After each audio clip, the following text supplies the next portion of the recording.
Bom dia, sejam bem-vindos à teleconferência de resultados do quarto trimestre de 2019 e do ano de 2019 da TOTVS. Agora, gostaríamos de passar a palavra ao Sr. Denis, que iniciará a apresentação. Por favor, Sr. Denis, pode prosseguir. Bom dia a todos. Obrigado por estarem conosco na nossa teleconferência de resultados. É um prazer apresentar os resultados da TOTVS no quarto trimestre de 2019 e o ano fechado de 2019. Um ano que consolidou o início de mais um capítulo na história de sucesso e liderança da TOTVS.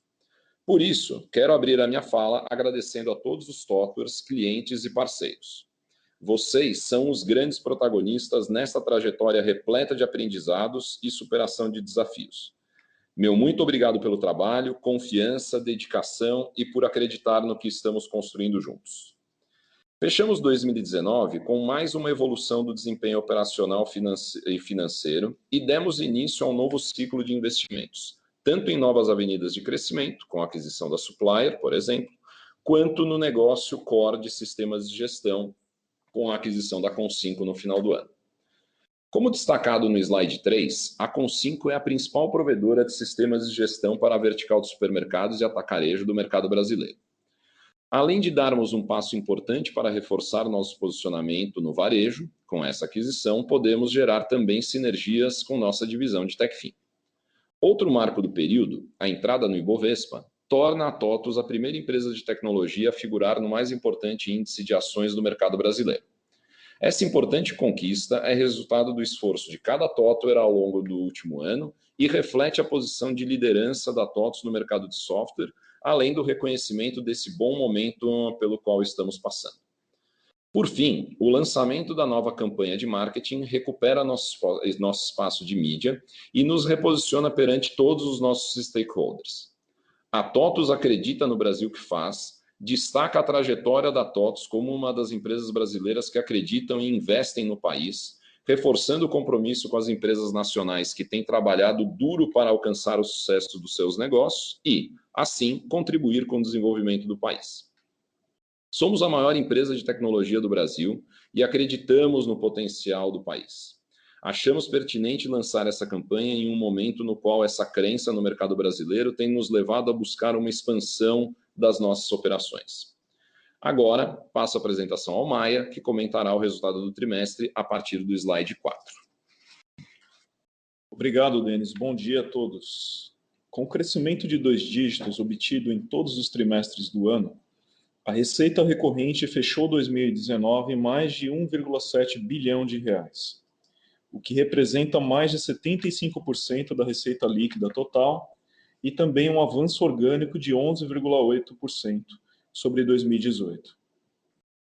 Tal crescimento, tanto na comparação trimestral quanto na anual, levou à aceleração da receita líquida total, com um crescimento de 7,5% ano contra ano, no quarto trimestre, e de 8,1% para o ano fechado de 2019.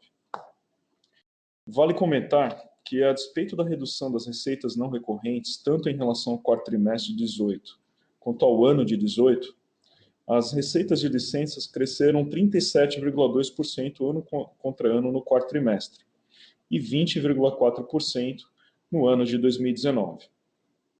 Isso foi fruto do maior volume de vendas ao longo do ano, especialmente aos clientes da base.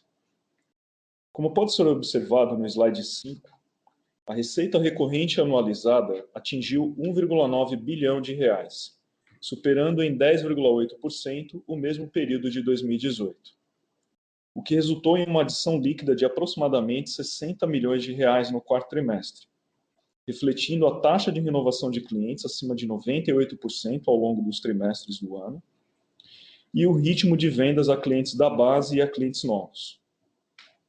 Esse desempenho, combinado ao aumento de satisfação dos clientes, são os pilares para a sustentação do nosso modelo de negócio. Indo agora para o slide 6, temos a expansão de margem EBITDA de 590 pontos base no quarto trimestre e de 420 pontos base no ano de 2019, quando comparado aos mesmos períodos de 2018, atingindo o patamar de 20,4% no trimestre e 20,6% no ano. Essa expansão de margem, em resumo, reflete a escalabilidade do negócio de software, proporcionada pela expansão de receita e aliada à disciplina na gestão de custos e despesas. Vale também registrar que essa evolução de margem se deu mesmo com o provisionamento de bônus e de programa de incentivo de longo prazo baseado em ações, em patamares significativamente superiores àqueles de 2018, dados os avanços dos resultados da companhia, bem como do preço das ações outorgadas. Passando agora para o slide 7, podemos verificar que o avanço do EBITDA foi o principal elemento para o aumento do lucro líquido ajustado em relação tanto ao quarto trimestre de 2018 quanto ao ano fechado de 2018. Uma vez que a evolução no resultado financeiro foi compensada pelo aumento da depreciação e amortização, fruto da aplicação do IFRS 16 e do aumento absoluto do imposto de renda e contribuição social por conta do crescimento do lucro tributável. Passando agora para o slide 8, para comentar o fluxo de caixa e endividamento, vemos que o fluxo de caixa livre cresceu 33,2% no quarto trimestre e 10,2% no ano de 2019, quando comparado aos mesmos períodos de 2018. Principalmente pelo lucro antes da tributação, que cresceu 90,9% no quarto trimestre e 75,5% no ano, além do maior volume de juros pagos, especialmente pelo pagamento do prêmio de não conversão das debêntures emitidas em 2008. Esse crescimento do lucro em patamar superior ao do fluxo de caixa livre se deveu ao aumento da necessidade de capital de giro, dado que o crescimento da receita, em especial de licenças, que tem prazo médio de recebimento maior, como também ao aproveitamento em 2018 de créditos tributários acumulados, e ao pagamento das obrigações trabalhistas e custos extraordinários de desligamentos de pessoal no quarto trimestre desse ano de 2019. Dessa forma, a companhia encerrou o ano de 2019 com uma posição de caixa líquido de 1,72 bilhão de reais, que corresponde a 2,3 vezes o EBITDA ajustado de 2019, demonstrando a robustez financeira e a capacidade de investimento da companhia para suportar especialmente a execução de sua estratégia de M&A. Agora devolvo a apresentação ao Denis para suas considerações finais no slide 9. Obrigado, Maia. Gostaria de finalizar a apresentação com as seguintes mensagens sobre 2019 e o que esperamos para 2020. Em primeiro lugar, falando sobre a evolução do desempenho operacional e financeiro, realizamos o desinvestimento das operações de hardware, voltando a ter o foco exclusivo em software. Também privilegiamos produtos que geram receita recorrente e o olhar para a criação de novos mercados.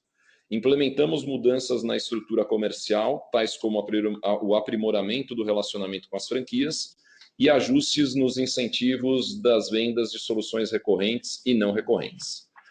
Também iniciamos um novo ciclo de M&A. Com as aquisições da Supplier e da Com5, já conseguimos empenhar aproximadamente 60% dos recursos captados no follow-on.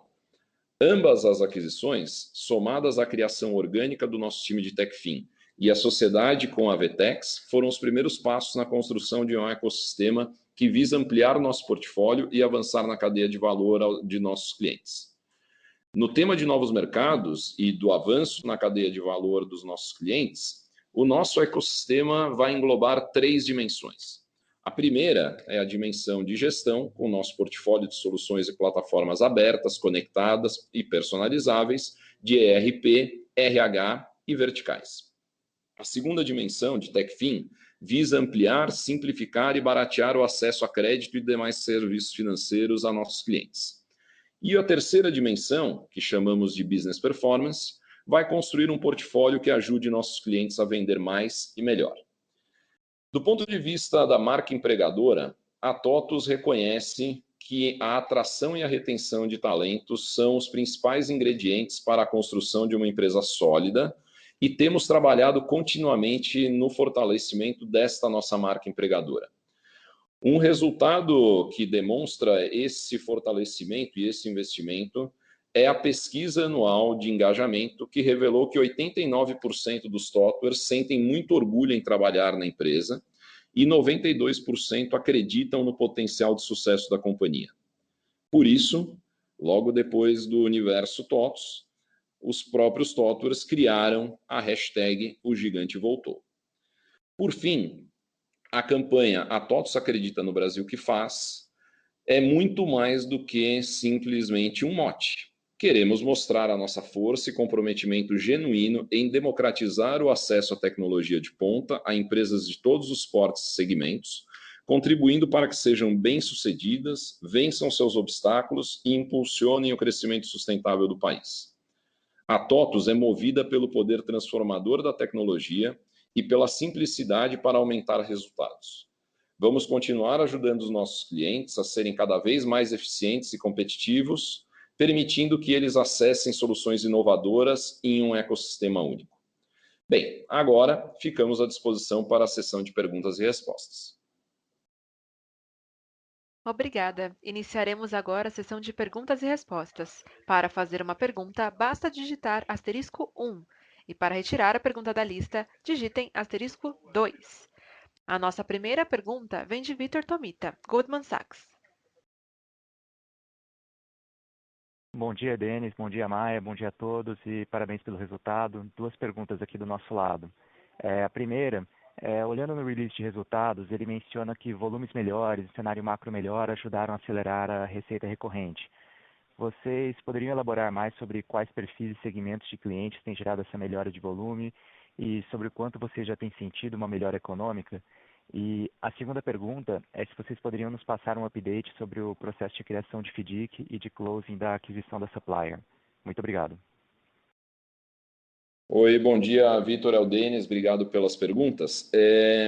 Veja, do ponto de vista de produção de vendas, né, como nós chamamos aqui, continua um cenário parecido com o dos trimestres anteriores, onde a gente tem uma diversificação boa nas verticais, nas torres que nós trabalhamos, né? Então, desde manufatura, passando pelo varejo, distribuição, saúde, educação, nós temos visto todas essas verticais performando de uma maneira positiva, praticamente todas elas rodando acima de 10% de crescimento. Então, não existe uma vertical que esteja com uma dianteira muito grande e também não existe uma que esteja numa rabeira muito distante, tá? Então, a diferença entre elas é pequena. O que a gente vem dizendo é algo positivo, porque mostra que nós não estamos só com uma turbina para nos impulsionar para frente. Aparentemente, ao longo do ano todo, todas elas performaram de maneira saudável, né? No aspecto da influência econômica, sem dúvida nenhuma, 2019 já foi melhor do que 2018. Agora, a gente ainda não percebe que a economia esteja bombando, tá? Isso, eu usei uma expressão nos últimos tempos de que antes era um vento de frente, né? Agora ainda não é um vento de cauda, mas pelo menos não é mais o vento que segura. Eu diria que está no neutro, tá? A expectativa é que para esse ano, sem dúvida, a gente consiga ter pelo menos um pouquinho de vento de cauda vindo de fora dos aspectos econômicos, tá? Em relação ao update de supplier, do closing de supplier, eu vou comentar e depois se o Maia quiser dizer alguma coisa também vale a pena, mas está tudo andando conforme o planejado, né? A Supplier está num processo de roadshow para levantamento dos recursos adicionais para que o FDIC seja maior e, com isso, ele possa acomodar toda a carteira de crédito originada na Supplier. Então, está tudo correndo normalmente dentro do cronograma esperado, o interesse demonstrado por potenciais investidores no FDIC está dentro daquilo que os fundadores, o Mauro e o Eduardo, imaginavam. Então, estamos no processo normal, tudo indica que possivelmente no final desse primeiro trimestre, no máximo começo de abril, a gente já tenha isso finalizado.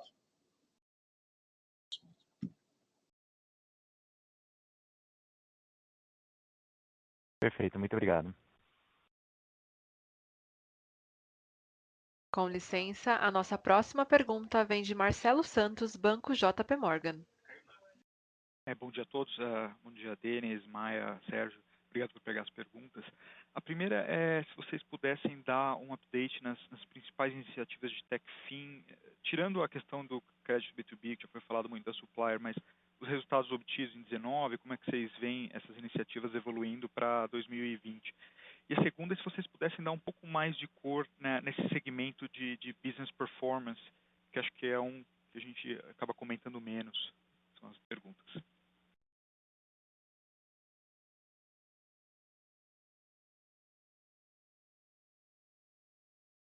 Oi, Marcelo, obrigado. Eu demorei um pouquinho porque tá difícil de tirar do mudo aqui.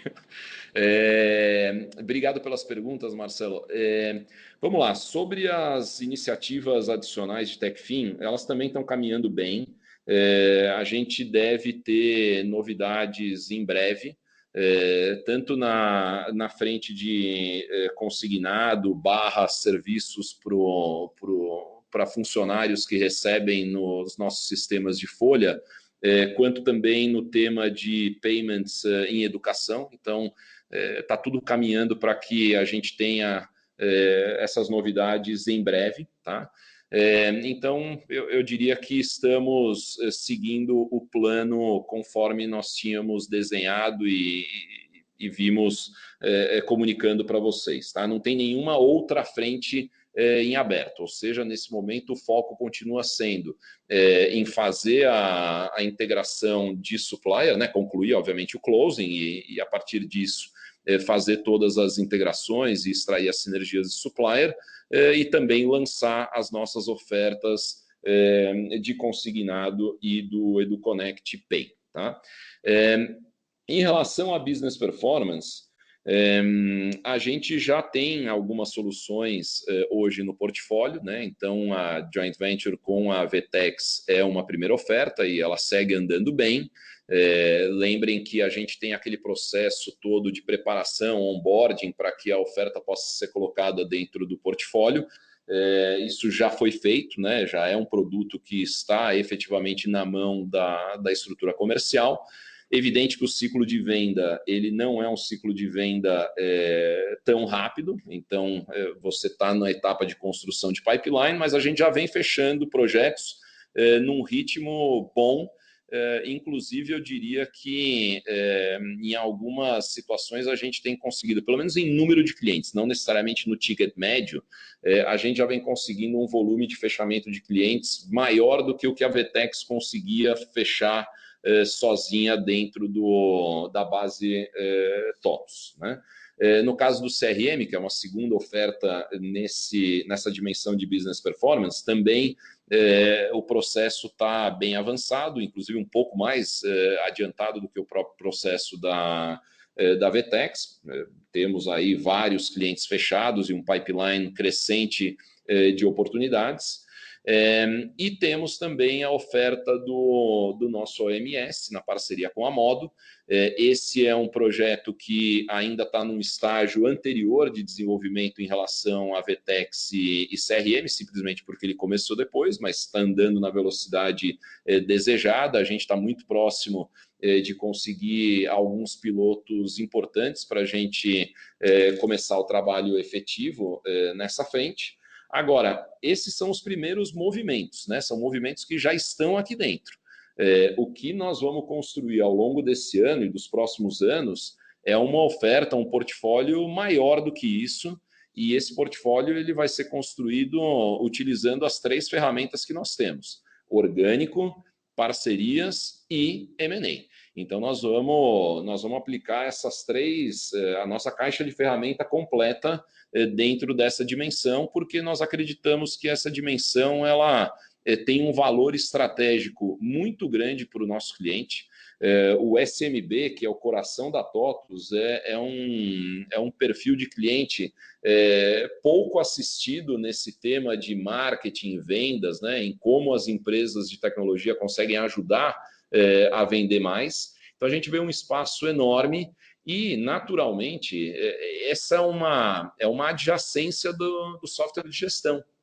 Praticamente todas as informações que uma solução de business performance precisa, elas estão sendo geradas e estão guardadas dentro do sistema de gestão. Então, nós entendemos que esse é um movimento natural de avanço nessa cadeia de valor, né? Você ter uma integração nativa entre esses tipos de solução gera um valor para o cliente de SMB muito grande. Denis, só um follow-upzinho. Quando que o produto da VTEX e o produto de primeiro VTEX e o segundo o CRM, quando que eles foram colocados disponíveis para o time de vendas começar a vender, mais ou menos? Oi, Marcelo. O da VTEX, se eu não me engano, a gente colocou ele na prateleira efetivamente a partir de junho, tá? Se eu não me engano. No caso do CRM, foi um pouco antes, a gente colocou ele de maneira padronizada na nossa estrutura de vendas em abril. Tá ótimo, muito obrigado pelas respostas. Obrigado. A nossa próxima pergunta vem de Leonardo Olmos, Bank of America. Oi, bom dia a todos. A minha pergunta é referente a cross-sell, e eu acho que dá até para aprofundar um pouco na sua resposta anterior, Denis. Eu queria entender um pouco a dinâmica de monetização de cross-sell, não sei nem se esse é o termo correto que a gente devia estar usando, mas assim, pensando no core da TOTVS, ERP, RH, as plataformas, quanto da receita vem de soluções vendidas para o mesmo cliente, né? Porque a dúvida que a gente tem é se você vende para o cliente uma solução que já tem todos os produtos ou se você eventualmente depois consegue fazer cross-sell, tá? Então eu queria entender como foi isso até final de 2019, tá? Como é o cross-sell até final de 2019 e quais são os planos futuros. Obrigado. Bom dia, Leonardo. É o Maia falando, tudo bem? Bom, eu vou iniciar aqui, qualquer coisa o Denis complementa. Em termos de cross-sell, o que a gente tem, tá? Quando a gente pensa em sistema de gestão, basicamente é uma matriz onde a gente tem as soluções horizontais, que são soluções cross, e as verticais, que são dedicadas a segmentos específicos, tá? A gente tem alguns pacotes em que a gente formata a combinação das duas coisas, e tem outros pacotes que não, que a gente tem essas soluções horizontais e verticais também vendidas à parte. Isso é para dar uma flexibilidade para o nosso time comercial poder ter ofertas competitivas e que se adequem às necessidades dos diferentes clientes. É óbvio que quando a gente vende um pacote que é mais amplo, na prática o que você fez, você já vendeu para o cliente algo mais completo. O que não significa que a gente já esgotou todo o potencial de venda. Do ponto de vista de cross-sell, você pode até entender que já foi tudo vendido, mas não necessariamente na largada o cliente ativa todo o leque de soluções que já está contida dentro daquele pacote. E o que eu quero dizer com isso? Se o cliente, digamos, ele optou por um pacote que já tem o horizontal e o vertical junto, mas digamos que ele começou utilizando a parte horizontal, mesmo sabendo que ele teria direito em utilizar a vertical. Ele vai demandar um número de acessos, ele vai pagar por um número de acessos correspondente ao universo de usuários, de pessoas que vão acessar aquelas soluções horizontais. À medida que ele avançar e for implementar as soluções verticais, do ponto de vista técnico, o que vai acontecer é que ele vai precisar de mais acessos, então nós vamos fazer mais vendas para ele, e para poder acomodar aquele universo adicional de usuários que estarão utilizando a solução vertical. Então, do ponto de vista técnico, essa venda adicional de usuários pode ser entendida como um upsell, mas ele é tracionado por uma ação de cross-sell, porque é o cliente que está utilizando uma solução vertical. Aí, a parte mais óbvia, quando a gente vende esses pacotes separados, horizontal e vertical, aí é o clássico racional seguido em cross-sell. Não é uma novidade que eu vou dizer, mas, enfim, acho que é sempre bom lembrar.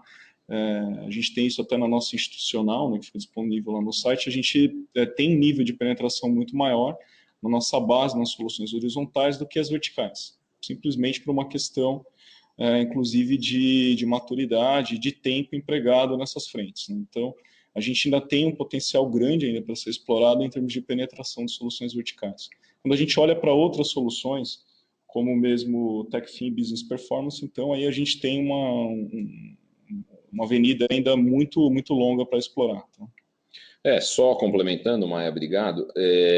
A gente tem também, além dessa dimensão que você colocou, do horizontal versus o vertical, onde o espaço realmente é muito grande, no próprio approach horizontal, a gente veio ao longo dos últimos 2 anos, mas com mais força ao longo de 2019, a gente veio tornando a venda para o cliente uma venda mais modularizada, né? Então, isso, ao mesmo tempo, garante para esse cliente novo que está entrando, e muitas vezes é um cliente um pouco menor do que o cliente médio que a gente já tem na base, garante uma acessibilidade, digamos assim, melhor, né? Torna a solução um pouco mais barata para o cliente, porque ele vai comprar efetivamente aquilo que ele precisa, como também nos dá a oportunidade natural de fazer um trabalho de customer success que vai envolver exatamente essa contratação e ativação dos módulos que eventualmente ele não comprou na partida. Então, é a combinação dessas duas dimensões que acaba gerando essa oportunidade muito grande de cross-sell. Legal, ótimo, bem claro. Só seguindo, então, primeiro na parte do Maia, se tem alguma forma, desculpa, a gente sempre pergunta isso, mas tem alguma forma de quantificar o que poderia ser, quantos clientes que têm mais soluções horizontais, o percentual da receita e, eventualmente, que poderia vender mais vertical? E na parte da resposta do Denis, aí também, se tem alguma ideia de quantos clientes nesses 2 últimos anos, reforçando em 2019, como você comentou, se tem alguma ideia de quanto menor é o ticket para esses clientes, quanto dos novos clientes são clientes menores com ticket menor e que eventualmente podem comprar mais módulos de vocês. Então, a ideia é tentar só ver se pode quantificar um pouco os 2 comentários. Obrigado. Obrigado. Não, a gente não abre nesse nível de detalhe as informações, o que eu posso dar é um pouco mais de cheiro. Então, a média do cliente novo realmente ela é menor do que a média do cliente que já está aqui, e isso por motivos, eu diria, até naturais, como a TOTVS já é uma empresa que tem 30 e poucos anos de vida e já tem essa liderança e um share de mais de 50% há muitos anos. É natural que a gente já tenha um percentual de empresas um pouco maiores, grande, e quem está entrando agora, na média, é um pouco menor do que o que a gente já carrega na nossa base. Do ponto de vista de penetração específica, o que eu também posso dizer é que a maior oferta cross que nós temos é o RH, e o RH ele tem uma penetração hoje em torno de 30% dos clientes de ERP. Né? Isso é disparada a maior penetração. Qualquer outra oferta que a gente tem, seja ela tanto penetração vertical quanto de outros tipos de produtos, como um CRM, um BI e por aí vai, elas estão bem abaixo desses 30%, então o espaço, como a gente colocou, é um espaço bastante grande, o que, de novo, é algo natural, né? As empresas e o fato da TOTVS trabalhar com SMB reflete muito isso. A gente vai acompanhando o ciclo de sofisticação e de maturidade desse nosso cliente, né?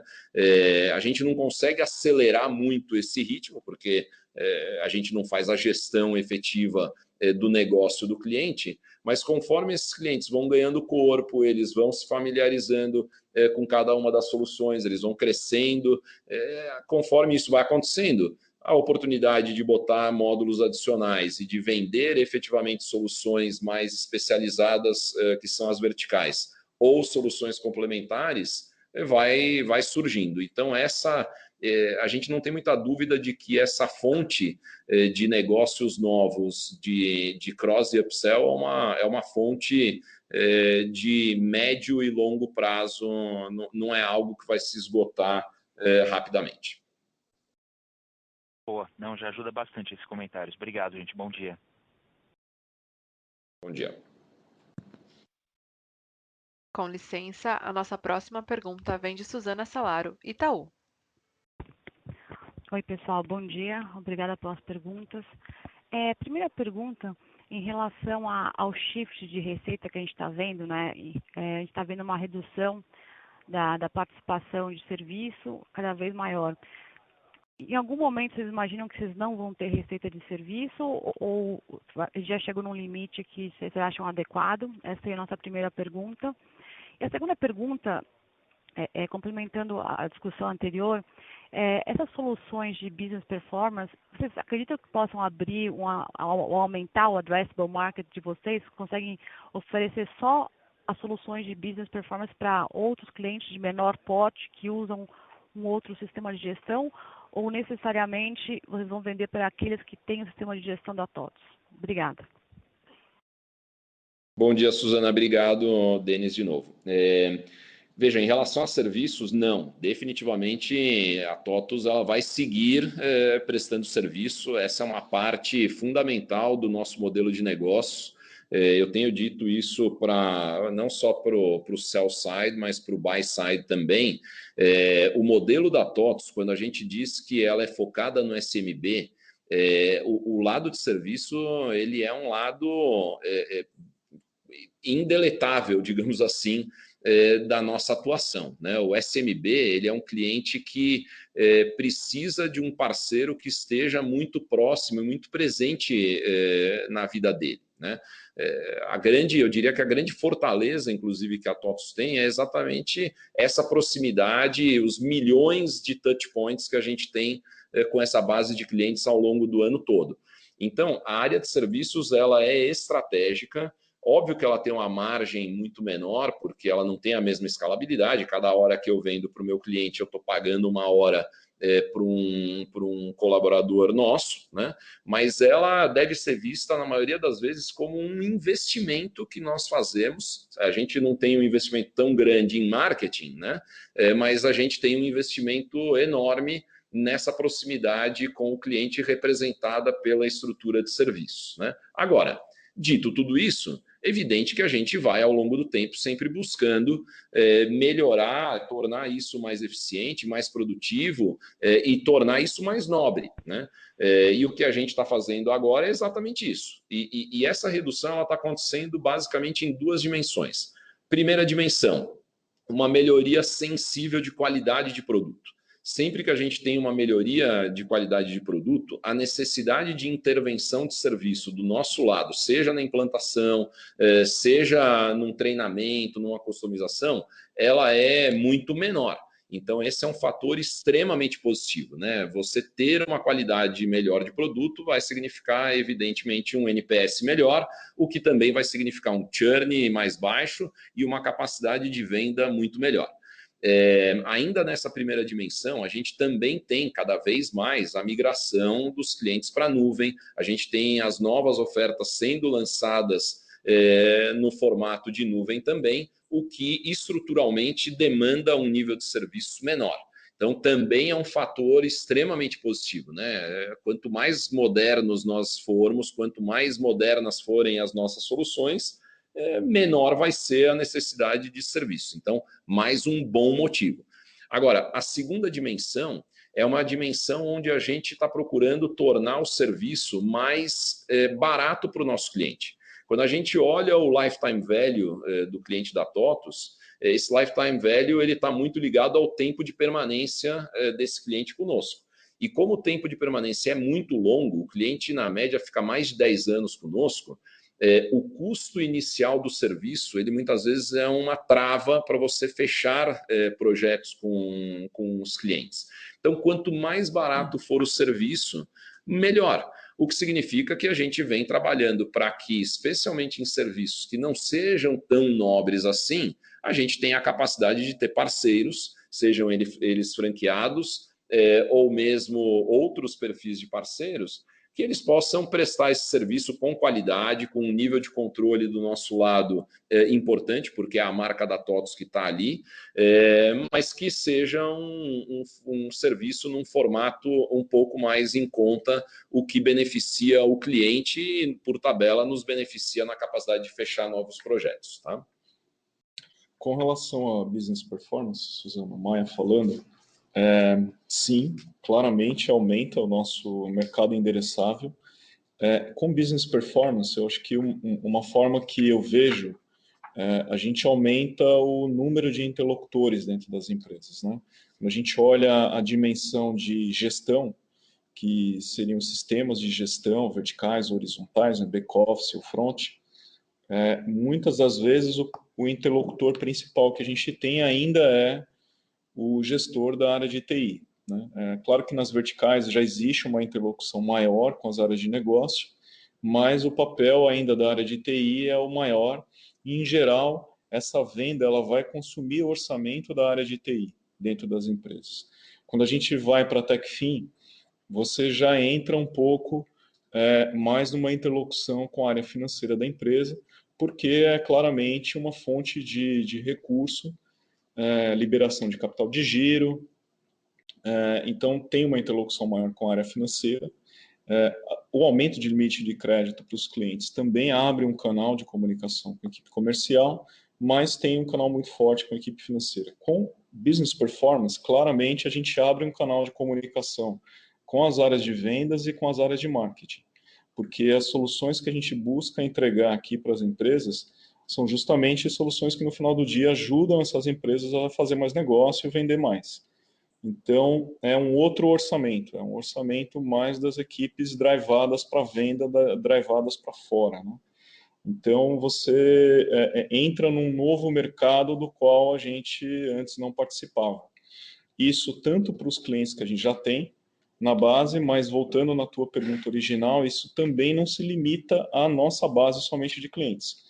Nessas três dimensões, a gente obviamente vai procurar capitalizar a base de clientes que a gente já tem, em cima do relacionamento que a gente já tem com os nossos clientes, que isso deveria naturalmente facilitar, né, um pouco a venda, reduzir esse custo de aquisição, mas não se limita somente a clientes que a gente já tenha nessas bases, mas também a entrar em novas bases de clientes, em qualquer uma das três dimensões.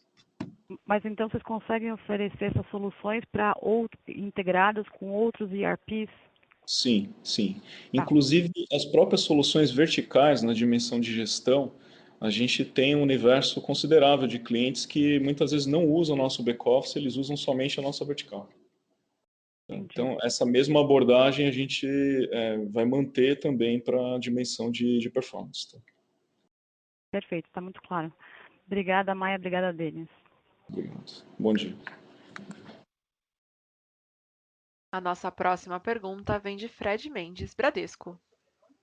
Bom dia a todos. Eu tenho duas perguntas aqui também. Acho que a primeira vai bem em linha com o que a Suzana acabou de fazer, mas só na parte de receita ali de novo, que acho que foi o highlight aí do TRI. Na média, acho que, e Denis e Maia, quanto é que representa o custo de um projeto como um todo, né? Acho que a ideia aqui é entender o quanto que essa terceirização parece que estão repassando cada vez mais para as franquias, e pelo menos assim no top of mind aqui que a gente tem na média, vocês estão cobrando aí 120, 130 reais a hora, se eu me recordo bem, e as franquias eles conseguem eventualmente cobrar um preço menor, e que nem o Denis colocou, você consegue eventualmente endereçar para novos clientes também esse ponto. Então, só para entender mais ou menos quanto que é o custo total da parte de serviço no primeiro momento de um projeto, para tentar entender quanto que ele teoricamente fica mais barato como um todo para o cliente. Né? Essa seria a minha primeira. E a segunda, se na parte do consignado ali tem alguma novidade, eventualmente alguma parceria que foi fechada, enfim, qualquer update nessa frente aí também seria ótimo. Obrigado.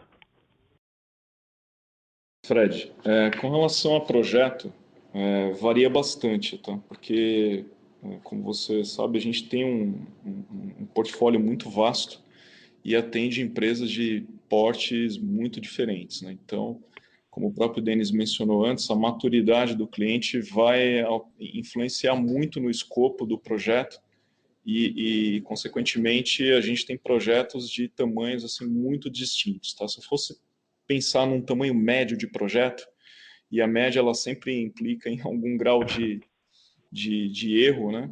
mas eu diria que um tamanho médio de um projeto em torno de R$100 mil, tá? Aproximadamente. Mas isso vai ter um desvio bastante grande para cima e para baixo, como eu disse, dependendo do tamanho do cliente, do escopo do projeto.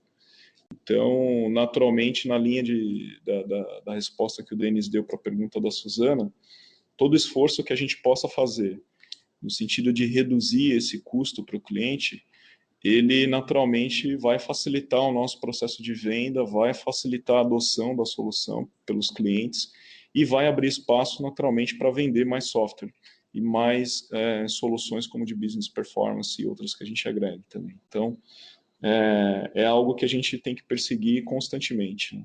Aqui. Só complementando nesse ponto, o Fred, normalmente esse custo de serviço ele vai representar mais do que o primeiro ano inteiro de mensalidade, de recorrência que o cliente paga. Muitas vezes isso representa muito mais do que o primeiro ano. Então, qualquer tipo de redução que a gente consiga aplicar, seja a redução naquela primeira dimensão de produto mesmo, né? Ou seja, um produto mais moderno, um produto com mais qualidade, que demande menos intervenção do nosso lado, quanto também a capacidade de gerar um ecossistema maior, mais desenvolvido, mais bem preparado e com um custo menor do que o nosso custo daqui. Tá? Qual foi a segunda pergunta, Fred, só rememorando? Dani, se vocês têm eventualmente algum update aí na parte do consignado, se tem eventualmente alguma parceria que vocês estão trabalhando, enfim, qualquer update nessa frente, caso tenha, né? Talvez não tenha também. Legal, obrigado.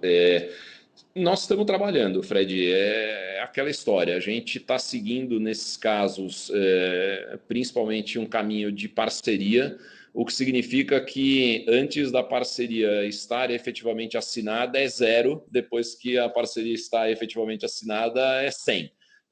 Então, não tenho novidade para dar nesse momento não em relação a isso. Não, perfeito.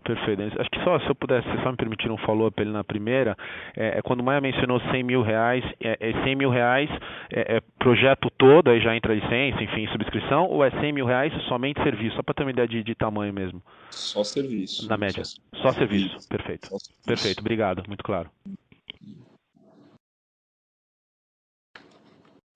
Com licença, lembrando que para fazer perguntas, basta digitar *1.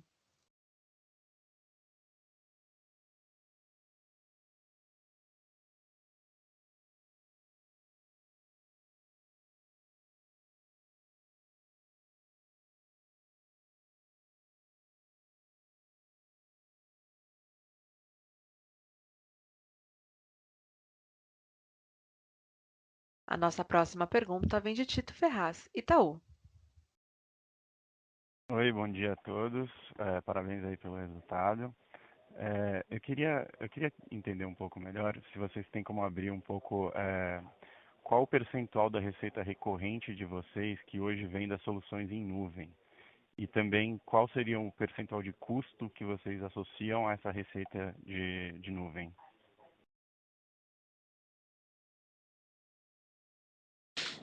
Bom dia, Tito. Tudo bem? É o Maia falando. Da receita total, Tito, a gente não tem aberto esse dado, tá? O que eu posso te dizer é que hoje, das vendas que a gente faz, das vendas especialmente a clientes novos, a gente tem mais de 2/3 das nossas vendas que já são soluções utilizadas em nuvem já pelos clientes. Isso ao longo do ano de 2019 se consolidou, veio crescendo já em 2018, no finalzinho de 2017 a gente já via uma trajetória bem ascendente nessa tendência de adoção de nuvem. É claro que aí você compara uma base que vai sendo ampliada pelas entradas novas, mas comparado a uma base construída ao longo de 36 anos, é um percentual ainda baixo em relação à base inteira, tá? Eu arriscaria dizer aí que a gente, talvez em número de clientes, a gente deva ter algo ainda um pouco abaixo de 10%, talvez a nossa base inteira. Se a gente for olhar algo como a maior parte da solução utilizada em nuvem. Isso no caso da nossa nuvem, Da né? nossa Porque nuvem. quando a gente olha, o cliente não necessariamente precisa usar somente a nossa nuvem, né? Ele pode usar uma nuvem de terceiros. Então, na nossa visão, o jeito mais correto de avaliar isso é o percentual de receita que vem da solução em SaaS e versus a solução tradicional de licença mais manutenção. E aí, como o Maia disse no começo da resposta, grosso modo, nós temos 70% das vendas novas vindo de SaaS e 30% do modelo tradicional de licença e manutenção, e do estoque de todos os clientes é exatamente o inverso. A gente tem por volta de 2/3 da base no modelo de licença mais manutenção e 1/3 no modelo de SaaS. Tá, e retornando à parcela do custo associado a essas novas receitas, por exemplo, os 2/3 das vendas novas que vocês realizam, se vocês têm como dar algum tipo de associação dos custos atrelados a essa solução em nuvem? Eles são muito parecidos, tá? Proporcionalmente é bastante similar, tá? É claro que tem um mix um pouco diferente na composição de custo, mas o custo final é bastante parecido. Ok, obrigado.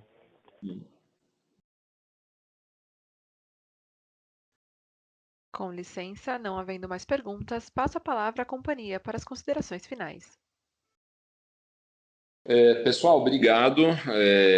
Foi um ano de muito trabalho e, graças a Deus, de muita conquista, né? Como eu falei no começo, essas conquistas elas são o reflexo do trabalho de cada TOTWER aqui, e são mais de 7.000 TOTWERs diretos, além de mais 5.000 que estão aí dentro das franquias, que nós consideramos tão importantes e tão participantes desse sucesso quanto os outros 7.000, né? Então, de novo, muito, muito obrigado a todo mundo, que a gente tenha um ano de 2020 com a mesma intensidade, com o mesmo grau de conquistas que a gente conseguiu em 2019. Também, para fechar, o pessoal está aqui me cutucando para eu lembrar que no dia 17, agora na segunda-feira, a gente vai ter o nosso Investor Day, né, retomando essa dinâmica próxima com vocês. Então, de novo, estão todos convidados e serão muito bem-vindos na segunda-feira à tarde, tá bom? Gente, muito obrigado, bom dia a todos. A audioconferência da TOTVS está encerrada. Agradecemos a participação de todos e tenham um bom dia.